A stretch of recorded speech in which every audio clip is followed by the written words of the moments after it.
teny iainana fandarana tolotra ny fiangonana tana city centre na TCC Analakely isaky ny talata riva amin'ny 10 ora sasany.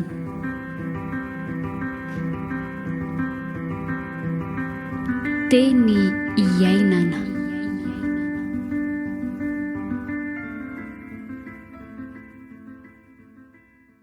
Faly miarabantsika rehetra indray amin'ity talata ity ao anatin'izao fandaharana teny iainana izay atolotry ny fiangonana TCC Analakely izao. Izahay moa dia miteny foana hoe na tsy isan'ny fiangonana aza ianao dia faly izahay hoe miaraka isika ary ny rarianay ny vavaka taonay dia mba tsy hoe ho anay ao anivon'ny fiangonana TCC ihany no hitondra fahasoavana sy fitahiana ny fiarahana takan'izao fa ho antsika rehetra mihitsy. Ny talata tahaka an'izao moa dia natokana mihitsy hoe anaovana vavaka isaky ny talata moa anisan'ny lohateny izay atao hapetraka any amin'ny pejin'ny Facebook ny fiangonana.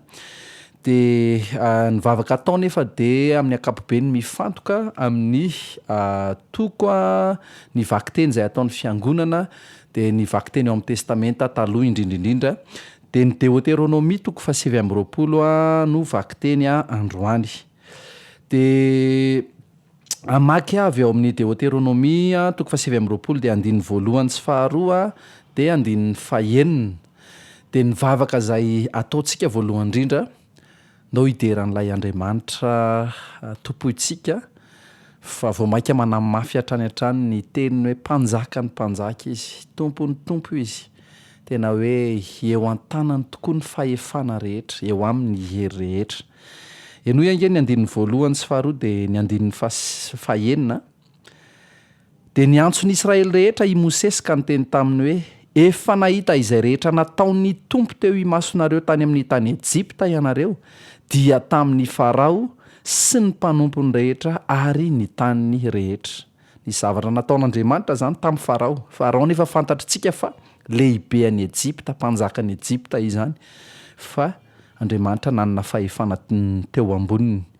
Andininy faharoa, izany dia fizahan-toetra lehibe izay efa hitan'ny masonao dia ireny famantarana sy fahagagana lehibe ireny. Manao famantarana, manao fahagagana Andriamanitra. Andininy fahaenina, noho ny tonga tamin'ity tany ity ianareo dia niainga i Siona mpanjakan'ny Esbona sy Ioga mpanjakan'ny Basana hiady amintsika dia resintsika izy roalahy. Zany ilay izy hoe nisy mpanjaka izay nieritreritra hiady tamin'ny Israely fa resiny vahoaka Israely izy. Ary io nefa dia miverina tahaka ny eo amin'ny andininy faharoa sy ny andininy voalohany ihany hoe Andriamanitra no nahatonga an'izany. Andriamanitra no fahefana lehibe ao ambadika izany rehetrarehetra izany. Androany namaky an'io dia vozy hoe tena mpanjakan'ny mpanjaka ianao Andriamanitra, tompon'ny tompo, ary tena mandrakizay ny fahefany. Nen'ireo mpanjaka ireo sady tsy maresy an'Andriamanitra ireo mpanjaka ireo, nefa nen'ireny ihany koa dia fahefana manampetra, fa nen'Andriamanitra kosa dia sady tompon'ny tompo mpanjakan'ny mpanjaka izy ary ho mandrakizay izany. Taloha ankehitriny ary ho mandrakizay dia azo foana izany. Dia ndao hidera azy isika dia vita izay dia ndao hiara hira ilay hira efa natao tao am-piangonana TCC tamin'ny alahady teo ihany ny hiran'i Joseph Tafy ilay hoe hery sy fahefana. Inona ihany koa misy teo hoe ny fitondrana sy ny fanapahana dia eo antsorika ao fa satria nandresy ianao. Ndao hideran'Andriamanitra amin'ny alalan'ny vavaka isika dia hiaraka hiredona amin'ny hira ihany koa avy eo.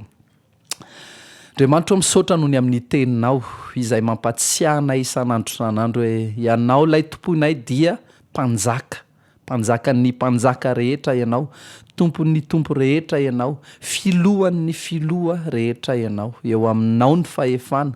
eo aminao Andriamanitra izany, eo aminao ny hery. Ary tena faly izahay mideranao, manaiky an'izany izahay Andriamanitra, ary tena sambatra manana anao izahay. Anao ny hery, anao ny fahefana, anao ny laza, anao ny voninahitra mandrakizay. Amen. Tao hiaraka hira ty hiran'ny Joseph Tafy mpanjakan'ny mpanjaka ity isika.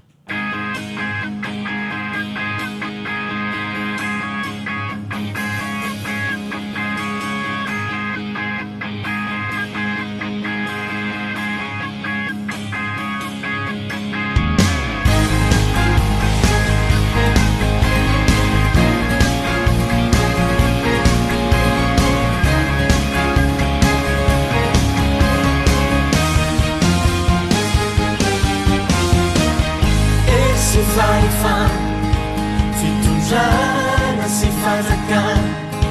fanapana rehetra atsoroka ifanandrisanao resy ny fasana ny fanjakanao tsy anapataverina nazeranao fanjakany haisina manjakanao amin'ny famarinana mpanjakany mpanjaka filohan'ny filo Jesosy zanak'Andriamanitra hosana hoanao ianao ny mpanjakana ianao masanatra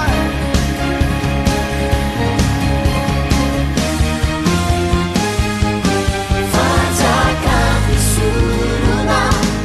ianao nainanomana nananganay hozanaka andovana lomenon faifan anitsaka menarana sy andresy mieriniatsy nazeranao fanjakany aisina manjakanao amin'ny famarinana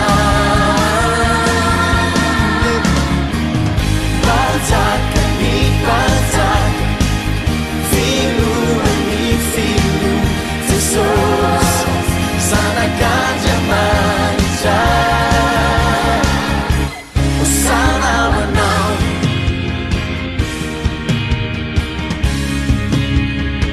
hosana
ny vavaka zay ataontsika faharoa indray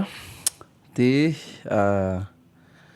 angataka isika ny fiazonana ny famatsiana ary ny fiarovana avy amin'Andriamanitra. Miresaka momba ny tantara izay efa nisy Mosesy teto de eo amin'ny andinin'ny fahatelo de faefatra de fadimy sy fahenina ahitantsika an'izany hoe Andriamanitra io tena sady miazona amin'ny fomba mahagaga no mamatsy ary miaro ny vahoakany. Donc vakitsika le izy andin'ny faefatra azafady manomboka amin'ny andin'ny faefatra de nitondra anareo tany an-tany efitra 70 taona ao.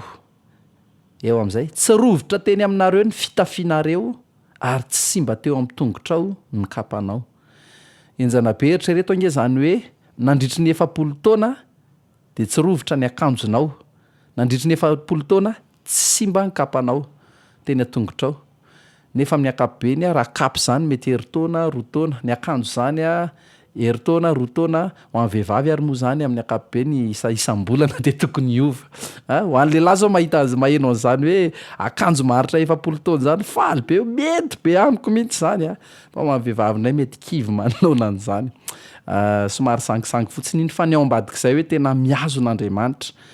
hoe fitafianareo ary nataoko naharitra sy ny kapanareo nataoko naharitra nandritry ny 7 taona. De mbola mitoy ihany izy hoe 15 tsy mofo no nohaninareo ary tsy divaina toaka mahery no nosotroinareo mba ho fantatrareo fa izao no Tompo Andriamanitrareo.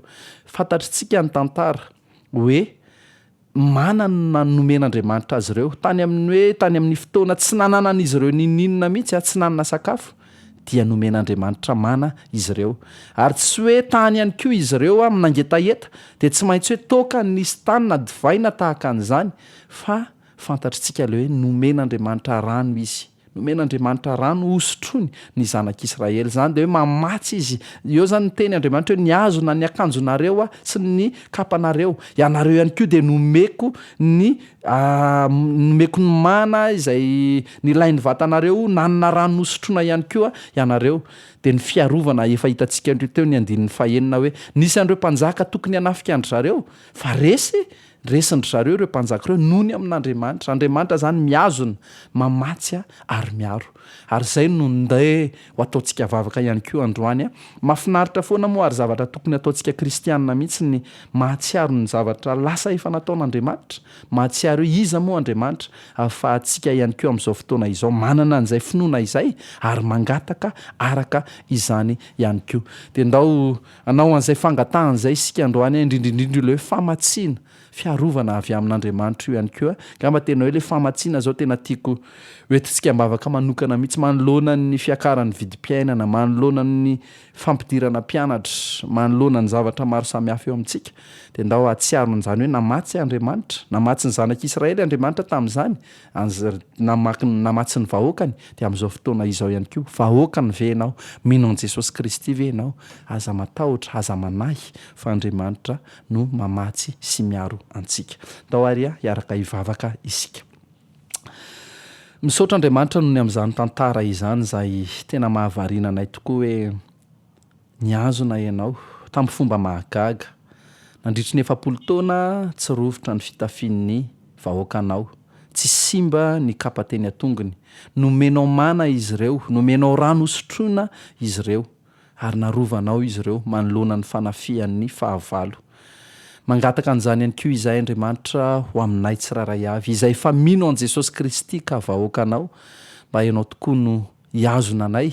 hiazona ny zavatra eo aminay, ny fanananay sy ny sisa ary indrindra hamatsy anay ianao Andriamanitra. Ianao mahafantatra nyity vidim-piainana izay efa miakatra, ny vidin'ny solika sy ny sisa. Betsaka Andriamanitra ny zavatra mifamaofao eo amin'ny fiainanay ary tena hoe mila famatsiana avy aminao izahay ary mangataka an'izany izahay ho anay vahoakanao. Amin'ny finoana no angatahanay an'izany, ny amin'ny finoana efa hoe nataonao tamin'ny taloha, zany no miazona anay, mahatonga anay manana fanantenana amin'izao fotoana izao ihany koa, mahatonga anay ino hoe tena mamatsy ianao ary tena hoe mangataka mafy an'izany ho anay tsiraray avy, indrindra ireo izay tojo fahasahiranana mafy. De amin'ny anaran'i Kristy no angatahanay an'izany. Amen. De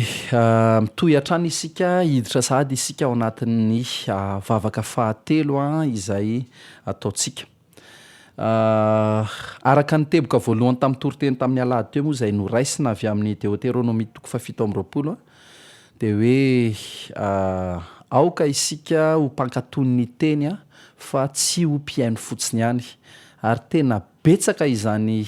ny zavatra araka izany hitantsika ao amin'ny Deutéronomie hoe tokony mankatò ny teny isika fa tsy hoe maheno fotsiny ny lalàna an'Andriamanitra de aisampy zay ampy zay le fiainona an'le izy.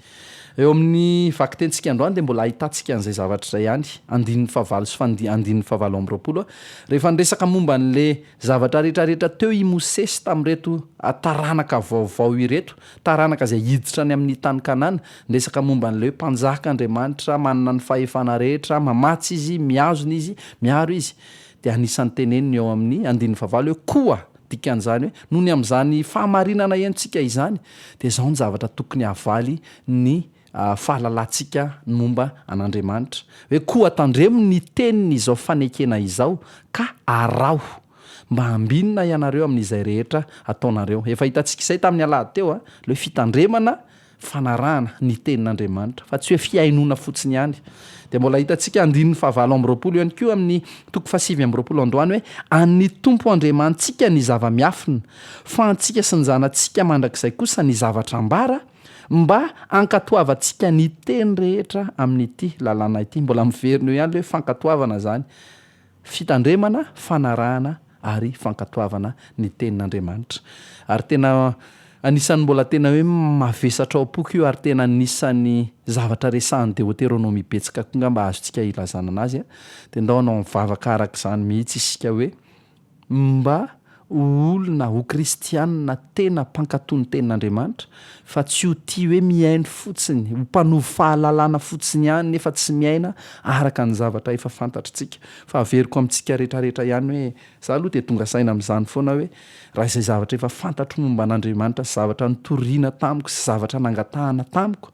avy amin'ny tenin'Andriamanitra izay no nataoko tena efa ozy hoe efa mihoatra lavitra efa tsara lavitra kokoa noho izao tena tsara lavitra kokoa noho izao akaiky kokoa ny endrika Kristia ary zany nefa ny tokony tanjontsika rehetra eo amin'ny fiainantsika de ndao anao an'izay vavaka izay isika hoe tena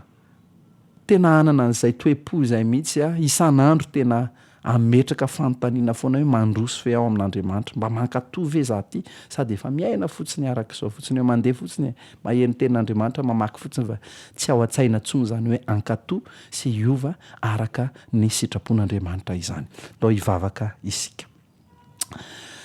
raha eo mbola patsiahivo ny teninao foana izay isan'andro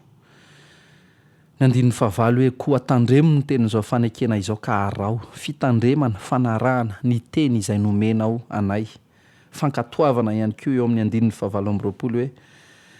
antsika sy ny zanantsika mandrakizay kosa ny zavatra ambara mba ankatoavantsika ny teny rehetra amin'ity lalàna ity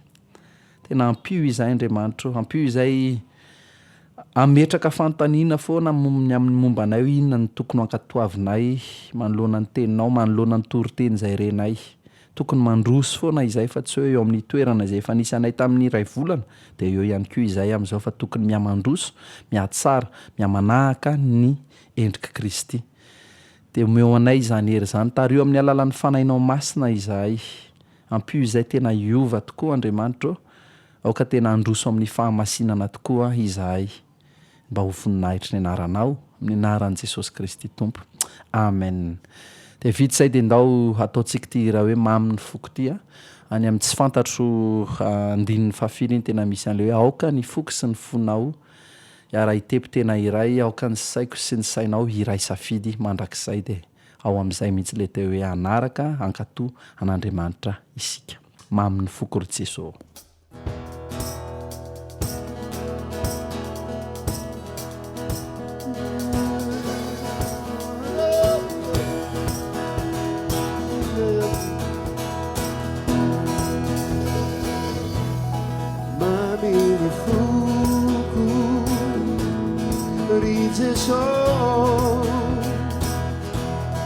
Ni famonjena zay vitanao ni adisotio navelanao tena fakao mandraky zay Jesosy malalo pamonjiso indroniako raisoanao velokanompo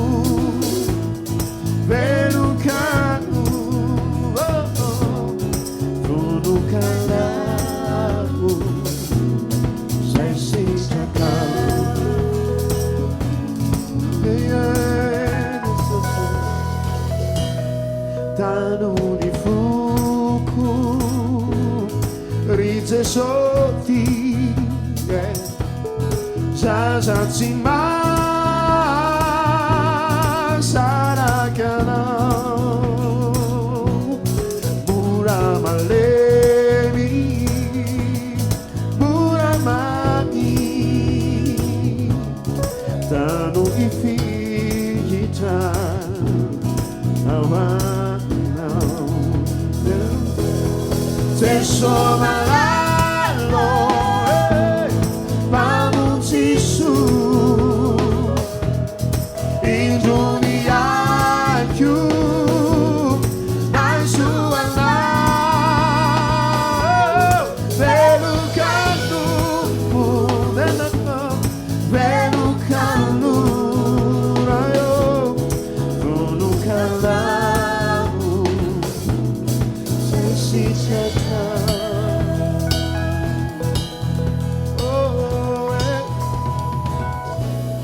aukani fuku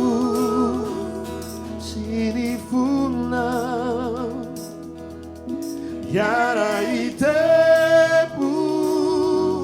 utenaira aukani sayu sinisaina irai safidi Madakisa Teso malalo pamuncisu iduniaku raisuana velukanu velukanu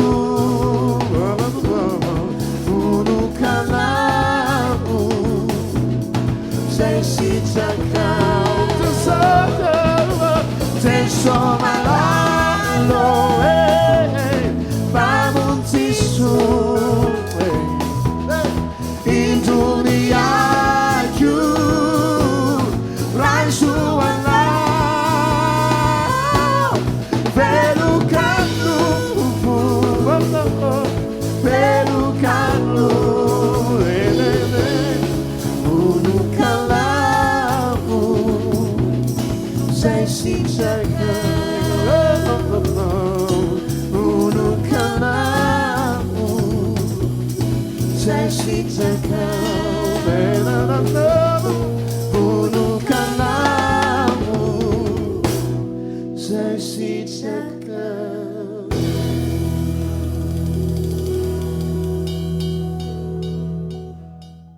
farany vavaka ataontsika farany ndao hivavaka mba olona tsy tarihin'ny fo isika fa mba ahay hitarika ny fotsika ho amin'ny sitrapon'Andriamanitra. Vavaka mba olona tsy tarihin'ny fo isika fa mba ahay hitarika ny fotsika ho amin'ny sitrapon'Andriamanitra. Ny 17 sy ny 17 ny vakiteny androany no nisy tomana an'izay antombavaka farany izay. Miresaka momba an'ileo hoe ao anatin'ny fanavaozana ny fanekena zany izy ty hoe fanavaozana ny fanekena amin'Andriamanitra ireo vahoaka an'Andriamanitra izany. Dia misy fampitandremana tenenin'ny Mosesy ihany manomboka amin'ny 5:10 hoe fafantatrareo izay nitoerantsika tany amin'ny tany Ejipta sy izay nandehanantsika namakivaky ny taniny Jentlis ary efa hitanareo ny fahavetavetany ny sampy ny hazo sy vato ary volafotsy sy volamena izay teo aminy. Dia eo amin'izay misy hoe fandrao izy 17 fandrao isy lehilahy na vehivavy na mpianakavy na foko eo aminareo izay manana fo mivily anio ka miala amin'ny Tompo Andriamanitsika ary andeha hanompo ny Andriamanitra ireny firenena ireny. Fandrao izy fakamangidy miteraka poizina mahafaty eo aminareo. 17 koa rehefa reny zany olona izany ny tenin'ity fanozonana ity dia hiarahaba tena ao ampony izy ka hiteny hoe anampiadananao eny anaraka ny ditran'ny foko ka hanampy fanalana etaeta amin'ny fahamamona. Tena zavatra tiako tsy indrina eo dia le hoe misy olona mety hisy olona ozy izy eo amin'ny vahoaka an'Andriamanitra ary fampitandremana le izy manana fo mivily miala amin'Andriamanitra dia avy eo andininy 7:20 hoe io olo ihany dia hiteny hoe ilaminay anana fiadanana anaraka ny ditra ny foko aho manaraka ny fony fotsiny zany izy dia miala amin'ny sitrapon'Andriamanitra nefa efa miresaka izy hoe ankatoavy ny tenin'Andriamanitra izao ihany koa le fanekena amin'Andriamanitra dia tena fampitandremana ihany koa izany ho antsika vahoaka an'Andriamanitra ho antsika fiangonana amin'izao fotoana izao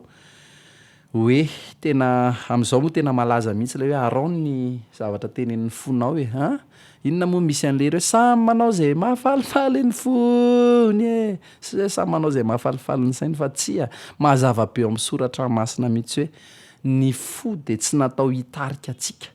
fa ny fo dia natao hotarihan'ny sitrapon'Andriamanitra zany tsy hitari tsy hoe le enti-pozy ny fitenenan'izay enti-po be koa ihanina tsy tokony ho izany isika fa tokony hoe ny tenin'Andriamanitra no mitarika ny fotsika tsirairay avy ho araka ny sitrapony ary tena mahatonga nanaka ny manokana be loatra le zavatra amin'izao fotoana izao ty resaka tsy haiko développement personnel tsy haiko daholo dia resaka hoe ny fonao no arahanao inona ny tianao dia izay tianao atao fa tsy marina izany raha izay tiako no nataoko amin'izao raha tsy enjana be ny ataon'ny fo na ny Jeremiaza angamba mamela ianareo amaky kely ny eo amin'ny Jeremia 7:17 voatadidiko vao eo ny fo dia mamitaka mihoatra noho ny zavatra rehetra sady manana aretina tsy azo sitranina zavatra mamitaka ve no arahantsika fa alohan'ny sitrapon'Andriamanitra no mahitsy marina ary tena azo ianteherana feno dia ndao hivavaka araka izany isika mba tena olona entin'ny sitrapon'Andriamanitra ny fotsika hotarihin'ny sitrapon'Andriamanitra fa tsy ny fo no mitarika antsika mivavaka izay Andriamanitra androany mba olona tena hoe tarihin'ny sitraponao ny fonay tsy tarihin'ny fonay izahay fa ny teninao no mitarika ny fonay ny sitraponao no mitarika ny fonay manoloana ny lainga maro samihafa etseroa afafin'ilay ratsy afafin'ny hevitry ny olombelona manoloana n'ilay hoe samy manao izay mahafalifaly ny fony sy ny sisa dia arovy izahay Andriamanitra arovy izahay ahalala ny fahamarinany teninao hoe tsy izany ny fo dia mamitaka ary tsy tokony hanaraka ny zavatra mamitaka izany izahay fa ny teninao no azonay ianteherana ny teninao ireriano ny fahamarinana zany no sitraponao dia mba ny fonay eny hanaraka ny teninao tena mbola miray mitovy amin'ny hevitra n'ilay teo ihany mifanaraka le hoe andeha hoe ankatoa ny teninao izahay Andriamanitra fa tsy ankatoa ny fonay dia miohery izay tario amin'ny alalan'ny fanainao masina izahay Andriamanitra manoloana izany dia amin'ny anaranao Jesosy no angatanay an'izany vavaka izany amen. Isaorantsika n'Andriamanitra ny fiarahantsika androany iengany mba ny tompony tena hiasa ao anatintsika ary ny vavaka sandratritsika ihany koa mba hovaliany araka ny sitrapony dia amin'ny herin'ny androany indray ny fotoanantsika amin'ny 5 sasany onjapeo 1:20 FM Oliva Sorat eo araka ny tsodrany tamin'ny lahady teo ihany dia izay no averiko amintsika tsiraray avy Filipianina 4 dia ny andininy 7 ny fiadanan'Andriamanitra izay mihoatra noho ny fahalalana rehetra hiaro ny fonareo sy ny hevitrareo ao amin'ny Kristy Jesosy samia ho tahin'Andriamanitra daholo. Teny iainana fandarana tolotry ny fiangonana Tanasity Centre na TCC Analakely isaky ny talata arivo amin'ny 5 ora sasany.